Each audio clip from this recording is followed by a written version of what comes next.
Often cited as creating the most terrifying album ever made to making some of the most disturbing music ever put on record, Stalagg has made quite the jarring impact on extreme music listeners for years now.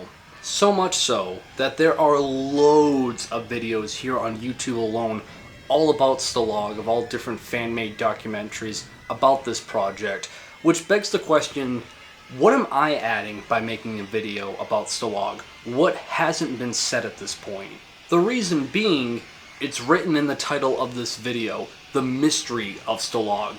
Because of all the videos I've watched, all the reviews I've read, to even all the comments I get asking my thoughts about this project is, everyone talks about it in the viewpoint that it's 100% factual. It happened. It's legit.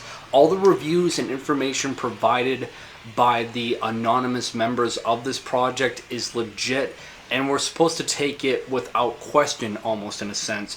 And I'm not here to debunk Stalagg, that it's, fake, it didn't happen, and I'm not here to defend it that's 100% factual. It's just, I've always looked at this project in the sense that it's more of like this urban legend that has so many questions attached with it that's never been answered. And in this video I really want to explore more of the mythos surrounding Stalagg. But before I get into asking those questions, let me just give you a quick little rundown of what Stalagg was all about.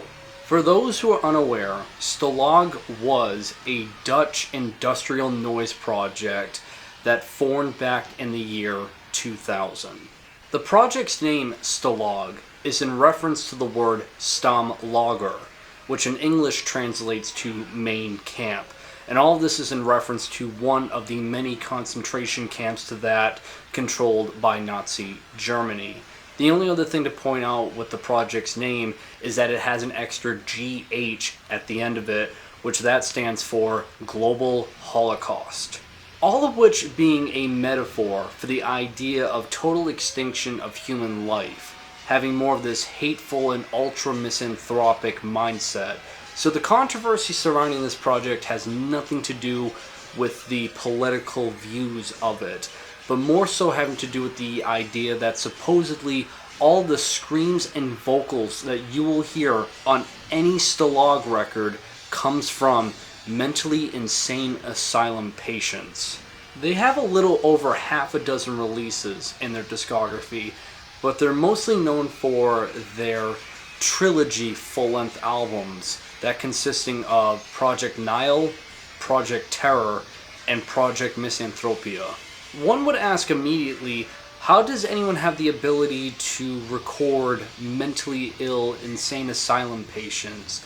And when supposedly one of the members of Stalagg was asked this in a 2007 interview that they did for Pitchfork, they responded with that supposedly one of the members of Stalagg works in a mental institution. Thus he has the ability to get up close and personal with these mentally ill patients and have the ability to record them. And in a 2013 interview that Stalagg did for Noisy, how they were able to have the ability to record mental patients in this mental institution is that supposedly they wrote fake letters to this institute portraying themselves to be this classical composer named Luther Freuer.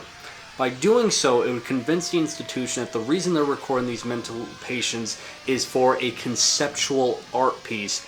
Thus, supposedly, this is how they were able to do everything for the albums when it came to recording these screams. From all the screams that you'll hear on a Stalagg record, it consists of a roster of mental patients that are murderers, rapists, rape victims, prostitutes, and even children. A huge reason as to why they had interest using screams of mental patients on their records is because they wanted the screams of anguish to be as real and genuine as possible with nothing being acted out. According to one of the members, on the album Nihil, one of the participants was a 16-year-old who murdered his mother by stabbing her 30 times. Or on the album Project Terror, where supposedly one of the members of Stalagg was attacked by one of the mental patients and almost was strangled to death by them. And in this album you can hear the member of Stalagg literally choking and gasping for his life during some of the parts on this album. The only other piece of material that they have that's worth mentioning in terms of the individuals that they use for their albums is their kind of like second project called Gulaggh. It's basically a continuation of Stalagg, only now it's in reference to the name of the Soviet Union work camps of the Gulags. Again, they have the G and H at the end of it for the same reason of global Holocaust. And while they promised that they would have another trilogy for the Gulaggh project, they were able to release only one full-length album. And on this particular album, you have the screams of all the woman and rape victims, along with supposedly 30 children screaming on this album. How they were able to record children for this record is that, as the story goes in interviews, they had 30 kids in one room in this mental institution, all supervised, of course, and surprisingly they were all eager enough to scream into a microphone to have their voices on a record. And supposedly it only stopped because some of the kids were getting overly emotional with their screamings, which makes sense. And according to the interview, one of the kids got so overly emotional with the anguish of her screaming that she started clawing at the floorboards so hard that her fingernails were like ripped off and she started bleeding from her fingertips. Although I will say the third full-length album in the Stalagg trilogy, that being Project Misanthropia, is like the most metal focus, which is something important to point out because everyone always brings this up to me that it's a black metal project. And while I've always considered Stalagg more in the realms of noise and industrial, when you look at really everything else that they've done, it's a lot more in the realms of like drone, dark ambience, and a lot of experimentation. This particular album has more familiar traits in black metal. Yeah, there are guitar riffs that resemble a lot that you would hear in black metal. It's a lot more vicious with the instrumentation in terms of how the percussions are played, and the overall pacing of this album is just a lot faster compared to everything else. So while I still consider Stalagg to be industrial noise, I can understand to some extent as to why people consider this to be a black metal project when you also look at the factor with this project that supposedly of the anonymous members associated with it, they're a part of not only the noise and dark ambient scene, but also the black metal scene in the Netherlands. Throughout this video, of all the information I've talked about that is provided online from what Stalagg has said, I've always stated that it's supposedly or according to the project, because I'm a little resilient to state that it's 100% true, and I'll be questioning some of those things later on in this video. However, what I do believe wholeheartedly about this project is, even though all the members are anonymous, I do believe the notion that the members affiliated with Stalagg are in the black metal scene for a few reasons. First reason, as I just stated a minute ago, when you listen to the album Project Misanthropia, there's a lot more of this black metal instrumentation, so clearly someone that's a part of the scene or knows how to play black metal is affiliated with the project. Second reason is when you look at all the labels and distros that have put out Stalagg records from their original release date to their represses that they've done recently, it's all done by labels and distros such as New Era Productions, Basilisk Productions, Autopsy Kitchen Records, and Total Holocaust Records. All of these labels and distros specialize in releasing black metal albums. Third and final piece of evidence is the individual who did all of the artwork for the Stalagg releases would be Jeroen van Valkenburg. He is a Dutch artist who has done a lot of album artwork for black metal bands such as Diabolical Masquerade, Balsagoth, and even Mystifier.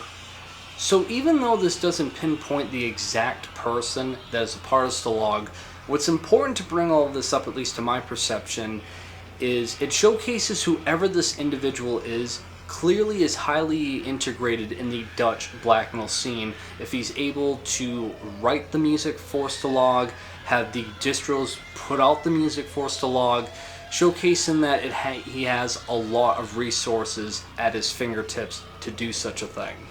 And while the members of Stalag to this day remain anonymous and no one knows truly who they are, one other notion to point out that's quite interesting is that technically there has been one member that has shown himself to the public and confirmed that he was a part of Stalag for a short time, that being Osman Arabi.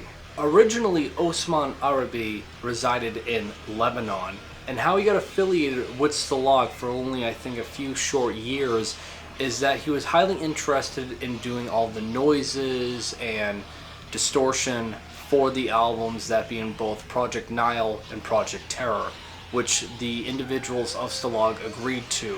And on his blog spot, he goes into more detail, which I have links provided to that in the description, as to how he got affiliated with it and the whole fallout, as he really never got his fair shake of any of the material or kind of like funds or royalties from this project, although he really did it for more of just the passion of creating music.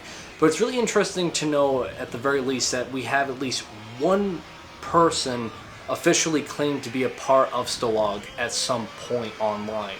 There are quite a bit of individuals that do believe, with Osman showing himself to the public, that it completely debunks the mythos of Stalag entirely.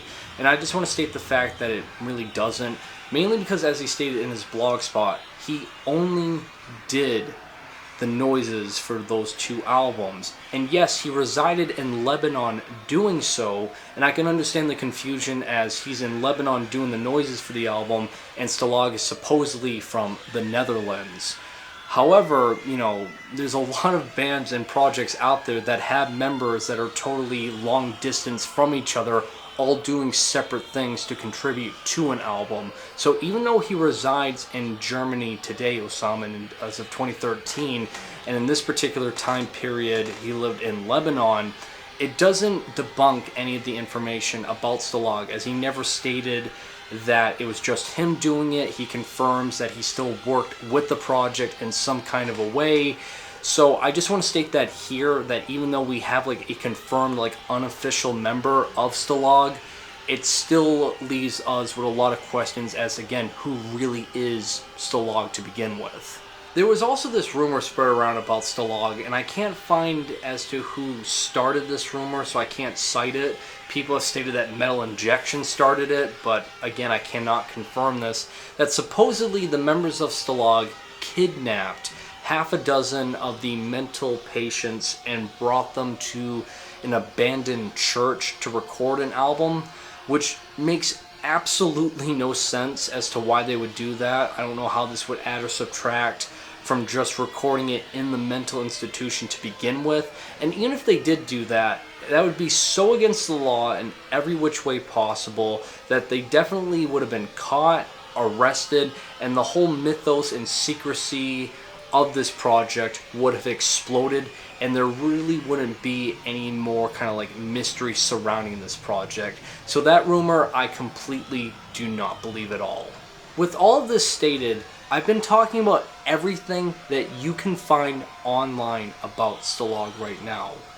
The real mystery and the real questions I have about this project is stuff that nobody asks. For instance, who are these people?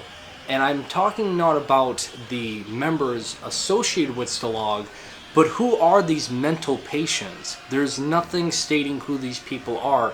And I know that they don't tell you anything about the mental patients because it's against protocol, that you can't release any documents about a mental patient from a hospital if you work there. You'll lose your job and even get arrested for it. And I get that, but I've always looked at that excuse by the project and what the people say about it, that it comes off more like it's an alibi. That way they can't physically or factually showcase anything to you. But let's say for the sake of this video, it's legit. Everything they've told you is real. There's actually mental patients screaming on Stalag records. That is without a doubt confirmed. Every single person that they've talked about that's been affiliated with it is legit. Let's just say that it is. My next question that's never been answered is, well, what mental institution is allowing this? So I did the only thing that I could do. I went on Google Maps and I searched up online psychiatric hospital, mental hospital, and mental institutions on Google Maps in the Netherlands, and I came across 3 dozen search results. Of all of those results, I clicked on each one to see the background and history of these mental institutes. And out of all of them, there was only one that really stood out to me that made it seem kind of potential that this might have been the place where the Stalag records, according to the band, from all the things they've ever talked about, would have been recorded. That being the Peter Bond Center. In the overview wiki for this center, it states that the Peter Bond Center is a forensic psychiatric observation clinic in the Netherlands, operated by the Ministry of Security and Justice, where suspects of crimes in the Netherlands are observed to ascertain whether they can be held wholly responsible for their suspected crimes. When suspects are found guilty but perform their crimes while suffering from some sort of psychiatric or psychological disorder, they may be applicable for involuntary commitment, which means to be held at disposal. This is a special measure for crimes which are committed under psychological abnormal circumstances. It's also worth mentioning too that this center was established in the year of 1949, which perfectly fits the timeline for Stalag, considering the fact that that project started in the year 2000 and all of their albums that they released and recorded were throughout those years. So it's worth mentioning too that this institution was long established way before Stalag was even a thing.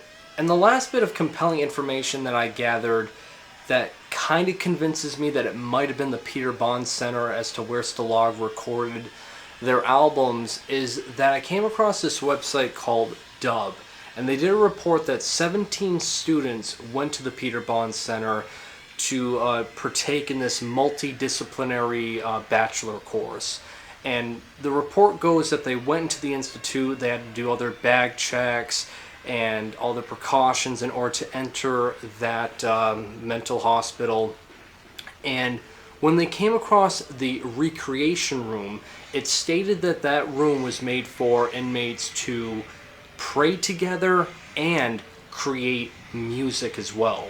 Let it be known, with everything I've addressed about the Peter Bond Center, I'm going off of a hunch still. Because Stalag and all their interviews that they've done have never explicitly stated what institute they worked in or recorded in, and at nowhere, obviously, with all the reports about the Peter Bond Center, do they explicitly state that, hey, there was this weird noise project called Stalag that recorded an album here. So again, I'm only going off of a hunch, but of everything I've looked up that you can find about like mental institutions in the Netherlands and the overviews of them, the Peter Bond Center is the only one that really fits the story of Stalag. The only other bit of information worth mentioning about Stalag is that they would continue on with the project Gulaggh, and they released one album back in 2007, but they promised that it would be a part of another trilogy. And if I had to take a wild guess as to why they never released the other 2 albums to this day, over 15 years later, it could have to do with the fact that with the internet talking consistently about Stalag as like the most terrifying project ever, and it's just super messed up, and it gaining all of this traffic, I do believe that maybe the members of Stalag were kind of in fear of their safety, with the fact that they could get in trouble if, you know, the higher ups kind of found out about this from what they were doing, which is the only like guesstimate I have as to why nothing else has been released from this project all these years later. Although they do have stated the fact that they stopped because they've done everything that they needed to do but it still doesn't explain as to why the other 2 albums that they promised have yet to be released. Overall with this project, I've always been so conflicted as to whether or not this is real. Because on one hand, as I keep stating, there's no concrete information as to who these people are, what mental patients were their names, what they did, and how they were affiliated with this project. There's no concrete information as to what institute they did it in. So it's all kind of like up in the air in terms of the information it's trying to provide as concrete evidence. However, the one thing that always makes me think that it can't be debunked, that it's always kind of like this urban legend that has a lot of mystique to it, is this is noise music. This is extreme music.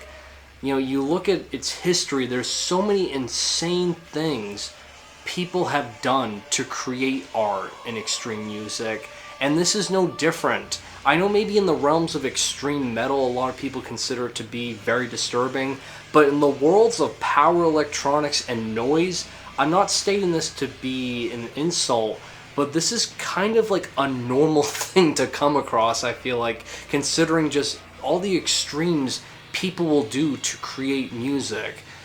And that's where I've always been so conflicted about this project all of these years later. But I'm really curious to know what you think of it. Are you on the side that it's 100% real, that these are mental patients, and there's no evidence to suggest that there isn't? There's nothing that we can really say that truly debunks it, so maybe it is real. Maybe there are some other things that I didn't look into that showcases how just realistic it is. Or are you somebody that considers it to just be an urban legend, something that there's no evidence to truly showcase that it is legit, therefore it doesn't have any legitimacy to be considered as such? Really curious to know of this because, again, as I stated, all these years later, I've been so conflicted about Stalagg, whether it's real or not. And that'll do it for this video, guys. Like always, links provided to everything I talked about will be in the description below. And that is that. So like always, guys, make sure you guys drink plenty of water to stay hydrated and have a great day.